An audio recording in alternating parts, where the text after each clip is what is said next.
no. Bees get a bad rap. They're a vital part of the ecosystem. They make honey, they're fuzzy, and really not all that aggressive unless you're aggressive towards them. And how have we repaid these little gals? Killer bee stories. Just movies and TV and books full of angry, angry bees. And now Goosebumps is getting in on it? This is slander, I say. The bees should sue. Wait, isn't that the plot of... Gary Lutz hates bees. He has a lot to hate in his life. He's constantly being bullied, he's bad at just about every physical activity. Even his family can't help but laugh at his failures. But Gary really hates bees. He hates their buzzing, he hates their stingers, and he even hates honey. Which, who hates honey? There's a scene where Gary's mom tells him they don't have any jelly left, so she offers to make a peanut butter and honey sandwich, which are delicious. I used to eat them all the time as a child.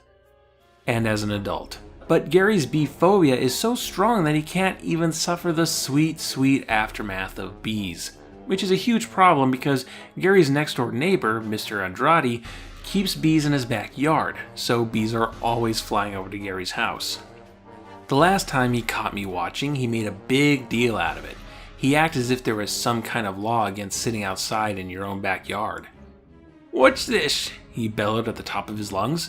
"Did someone start a neighborhood watch committee without informing me? Or is the FBI recruiting 10-year-old spies these days?" Dude, you're in the middle of a white, middle-class suburbia, and you have a bee farm out in the open. This is an attention-grabbing hobby. If you wanted people to not be interested, go inside and build model ships. So the book opens on a typical summer day for Gary Lutz, or Lutz the Klutz, as everyone calls him, getting harassed by bees, by the family cat, by the family, joining a baseball game, sucking at the baseball game, getting beat up by bullies, and wrecking his bike in front of some really cute girls. Alexander would compare this to his terrible, horrible, no good, very bad day, and realize he didn't have it so bad. Beaten, bloody, and humiliated, Gary retreats to his room to play some games on his computer, but after he struggles with a fantasy game called Planet Monstro, which I'm pretty sure was a level in Kingdom Hearts, he hooks up to an online bulletin board system for help. Yay, old internet! Let's make jokes about dial-up tones and Ally McBeal dancing babies. There's a lot of video game discussion, because that's all the internet's good for, I guess, but then Gary spots a mysterious ad. It reads, "Take a vacation for yourself. Change places with someone for a week. Person-to-person vacations." The ad doesn't really clarify what this is about, but Gary wouldn't mind changing places with someone right now, so he writes down their address, and heads over to their office the next day. There he meets a Miss Carmen, who explains what person-to-person vacations is all about. I picked the book up and saw that it was a photo album, like the one my parents have from their wedding. I opened it and started looking through it. "It's kids!" I exclaimed. "All about my age." "Correct," said Mrs. Carmen. "They're all interested in switching lives with someone for a week." Wow. I studied the album. A lot of the kids in the picture looked big and strong, and cool. Kids like that wouldn't be afraid of anything, I told myself. I wonder what it'd be like to be one of them. You can pick a boy, or even a girl for that matter, to trade places with for a week, Miss Carmen was saying. It's a pretty straightforward mind-swapping service, where a kid can be another kid for a week. I have a few things to say on that. One, they have a photo album of local prepubescent children. Run. Two, why is this a service for children? Not the part where you only have kids swapping brains with other kids. That makes sense. You don't want some creepy old guy getting put into the body of a 12-year-old girl, but why offer this service to children at all? They don't seem to require parental permission, but this service is beyond parental permission. This is a service for people over the age of 18 after signing a waiver. But no, any kid can just walk in and enter themselves in the person-to-person's database. At no point is the matter of money ever brought up. Gary doesn't have to pay anything up front, and there's no talk of billing, so how does this company stay afloat? You would think funding would be a no-brainer. This is exactly the kind of service that thrill-seeking millionaires would flock to. Hell, this is all one step away from being Get Out. But instead they exclusively offer this service to children? For free? What the book could have done was require Gary to get his parents to sign a permission slip and then have him lie to them, saying that it's for Little League tryouts or something, which would tie into the earlier baseball scene, which really doesn't need to exist. We could show how little his parents care by having them sign the slip without reading it, and at the end of the book, they freak out when a bill for $50,000 arrives. Crippling debt, a little spookiness for the parents reading. One more thing. The book makes a point of letting us know that cross-gender brain swapping is a thing. The book doesn't actually explore that concept. No gender swapping is had unless you count to a B, but that means there's another story going on in the background of this story where children are exploring their gender identities and discovering new things about themselves. And I want to read that book. So Gary puts himself into their database and now has to wait until a match is made. A week later, Gary gets a call from Miss Carmen. There's a boy named Dirk Davis, kind of a surfer type, very athletic, but not very smart, and he's taking summer school at the moment. There's a big math test coming up, and he wants a brainy kid in his body when they take it, which, is cheating, but person-to-person vacations doesn't seem all that bothered, undermining the American education system. I would probably be miffed that my 1 week in someone else's body involves going to school, but Gary is desperate for a change. Miss Carmen shows up at Gary's house with some sci-fi doohickeys. I guess you don't need all parties present to do a mind swap. Fun fact, we had high-speed Wi-Fi in 1994, it just only worked on the teleportation of a person's consciousness. However, there's a complication, as the back door is open and some of Mr. Andretti's bees have flown into the house. Oh, no matter, what's the worst that can happen? Miss Carmen presses a few buttons, there's a flash of light, and Gary finds himself in the body that's not his own. I reached out one of my hands and tried to touch my stomach, but my hand felt really weird too. It was small, and my arm seemed to be bending in several places at once. I rolled over onto my stomach and tried to get up. I spread my arms to balance myself. I gasped as I realized my feet weren't even touching the ground. I was flying, and suddenly I knew the hideous truth. Mrs. Carmen had messed up. Totally. And now I was trapped inside the body of a bee. Yes, Gary has become the very thing he hates. Oh, the irony. It's like rain on your wedding day. So a bee got into the machinery and Gary's mind transferred to it. But Dirk Davis still successfully transferred into Gary's body. The obvious riff here is the fly. Either version, really, we're just using a bee here for variety's sake. But really this book fits into the hubris of man genre, using science to meddle in God's domain. Frankenstein, Jurassic Park, you know the drill. Yeah, but your scientists were so preoccupied with whether or not they could that they didn't stop to think if they should. It's a solid genre for Goosebumps to tap into. Gary tries to get people's attentions, but it proves impossible at this size. They just brush him off, literally. Now, what this book allows for the first and maybe only time is a direct way to compare it to Animorphs. Animorphs, of course, was Scholastic's other big 90s hit, and both series had a lot of crossover audience. If you're not familiar with the series, wow, you found my channel late, but yeah, Animorphs is a series about a group of kids about Gary's age who gain the ability to change into any animal they touch, among other things. So let's go ahead and see how each book handles the subject matter of turning into a bee. Here's the passage from Goosebumps. I had 2 giant eyes, one on either side of my head, and 2 skinny little antennas sticking out of my forehead. My mouth was truly disgusting. I had some kind of long tongue, which I soon discovered I could move all around and make longer and shorter if I wanted, which I didn't. My body was covered in thick black hair. I had 3 legs on either side of my body, and let's not forget the wings sticking out of my body. R.L. Stine tries to go for some level of body horror, but basically just lists off the physical attributes of a bee. Now, here's a similar scene from Animorphs number 40, The Reunion, where the narrator Marco uses his power to turn into a bee. 2 sets of flat, thin wings sprang from the bee's thorax. Membranes, really, lined with veins. The set in front larger. Together, using a propeller-like twisting motion, the 2 sets allow the honeybee to fly. Poof, poof, poof. Hundreds, thousands of little hairs sprouted all over my body. Also on the thorax, 3 pairs of segmented legs.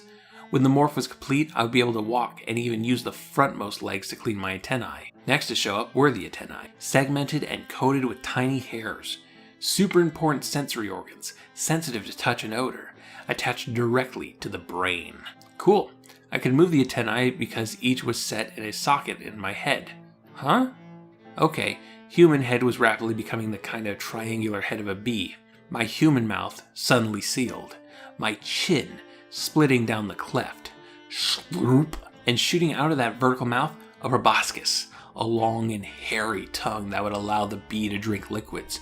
Mandibles, a pair on each side of my head, kind of like pliers, useful for eating pollen and manipulating wax and snatching enemies. There's more, actually, but you get the idea.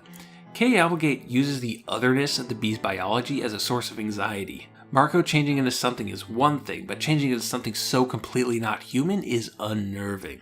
Animorphs has an advantage in that there's an ongoing transformation involved, while Goosebumps just poofs Gary into a bee body, but it highlights what Why I'm Afraid of Bees is not taking advantage of. Goosebumps opts to just list the known attributes of a bee and hope the reader thinks it's gross.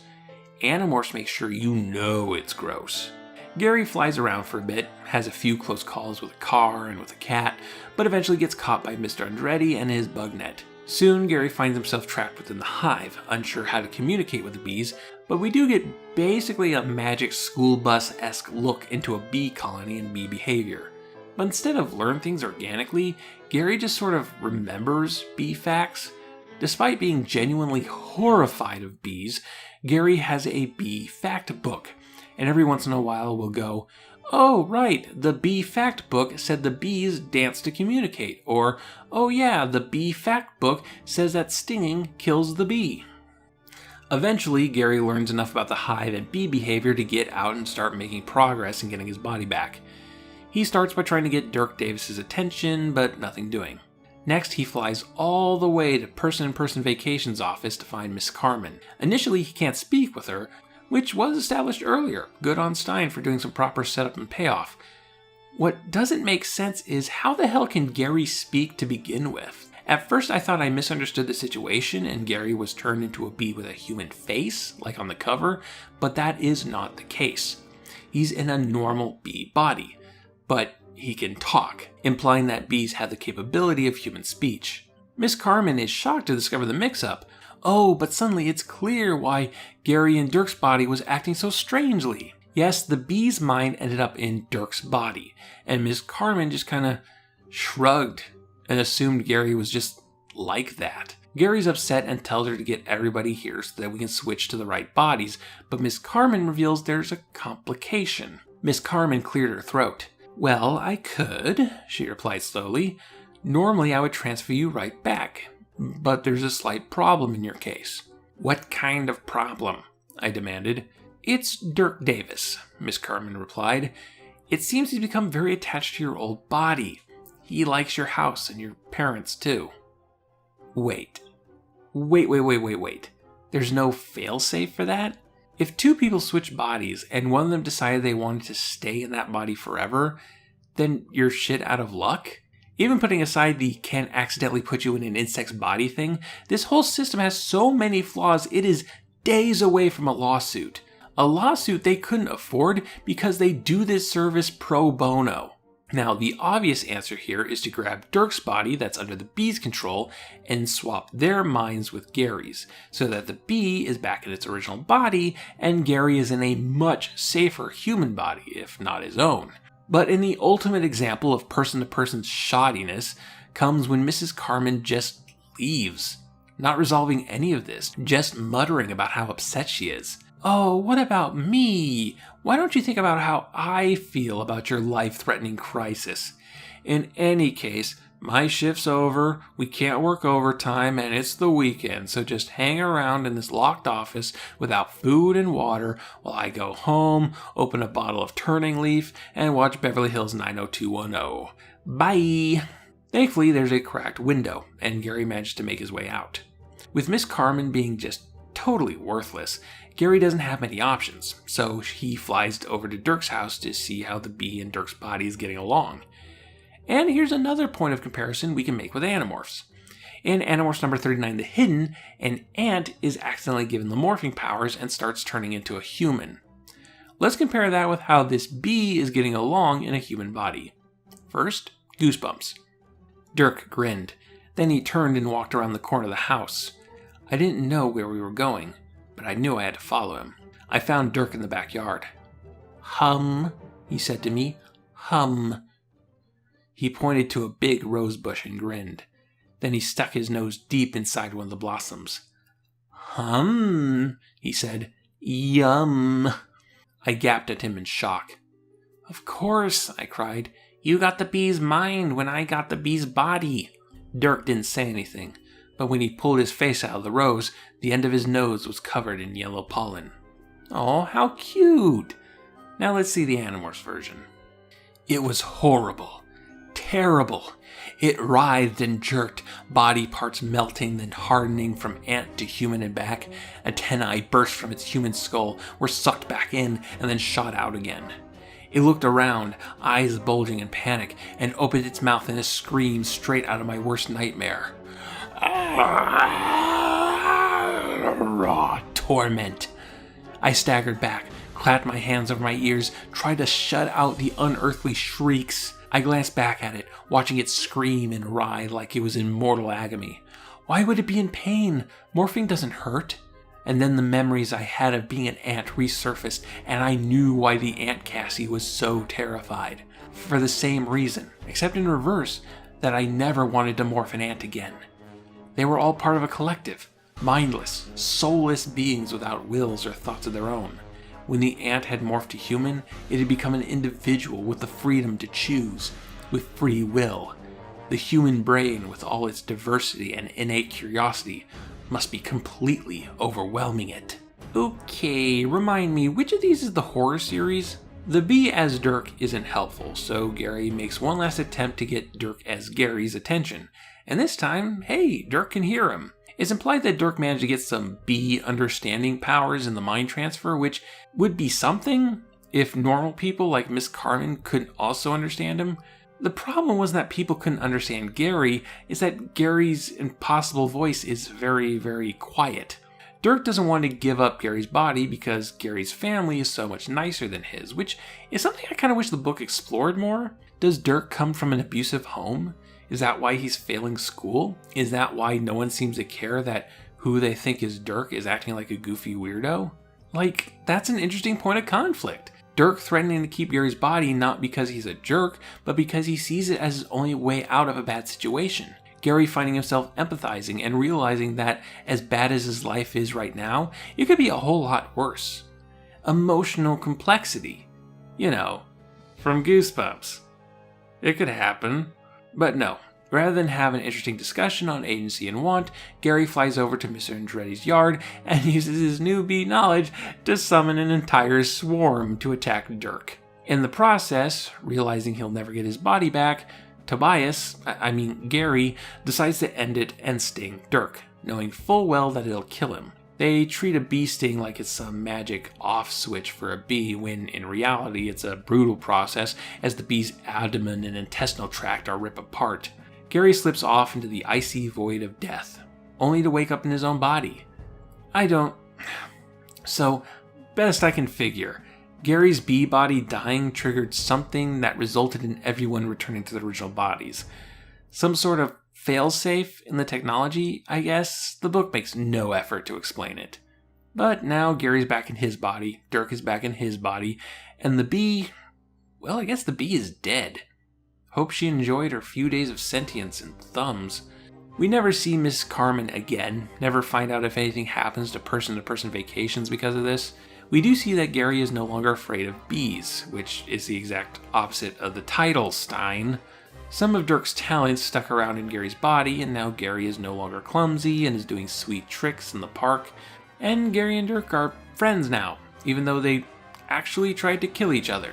The only downside, it seems, is that Gary really likes flowers now. You know, like how a bee likes flowers. Oh, the horror. So I suppose this book is above average for the series.